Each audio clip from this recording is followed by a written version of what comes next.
You know what that did to hospitality in New York? Completely killed it. It almost wiped it out completely.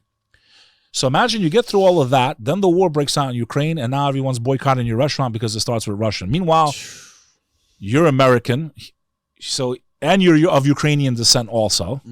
He puts a huge Ukrainian flag in front of his restaurant.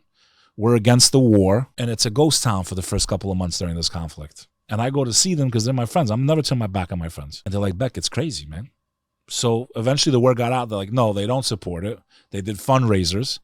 They get message from over there that they can never go back to Russia. So it's like, you know, just because somebody's from a certain place that maybe you don't traditionally like or you come from originally doesn't mean that they're like those people or whatever. They're here, man. I'm American first. I was born and raised in this country first. I'll fight and die for this country first because I'm American first. People came here. They came for the same reasons you came. They were oppressed. They had things that went on in Russia. I heard a lot of Jews were not treated well during the Soviet Union. That's why they came to the U.S. So now we're going to treat our fellow American in New York that owns a Russian, you know, restaurant like a criminal and a piece of crap. And meanwhile, he doesn't even support the war. So like, this is what I call stupidity, ignorance, and prejudging people. And we see it all the time. Additionally, there's so many people that just haven't traveled and haven't been places. And like one of the most absurd examples of this to me is people in the KKK. I had there goes this episode. I had a guy on here who was a black guy, and he ended up meeting and befriending. Wasn't he the guy that would like always try to like deprogram them or whatever? Like he would meet them. Yes. I've seen that guy. Exactly. Extraordinary guy. Yeah, and he built bridges. He became very good friends with a couple of guys that were in the KKK. And he said, and this, you know, he originally spent lots of time over in Europe and overseas.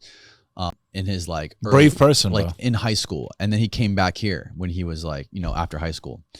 And the lowest common denominator of all those people in the KKK is they had never fucking left the 10-mile radius they were born in. They had never fucking even went to the neighboring state, let alone another country, to meet anybody. So you're in a very closed microcosm. You're only getting information from a very limited source. Of course, you're going to think that way. You know, most people, I like to believe that everyone is... Daryl Davis, that was his name. Correct. Like a mustache. Yeah. Big guy. Yeah.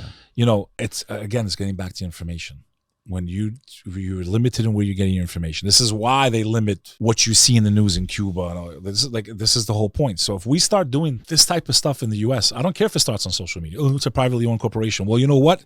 Technically, it has become the arena of speech. Yes, I know it's privately owned, but guess what? The impact that it has on society, the impact that it has on us, there needs to be a way to protect speech on these platforms. I don't care who you are. They have too much influence, too much power to sway public opinion. So to allow one group to be suppressed on for their views is dangerous. I don't care if you're left and you hate the right. It goes both ways. If you allow one or the other, you both will go down.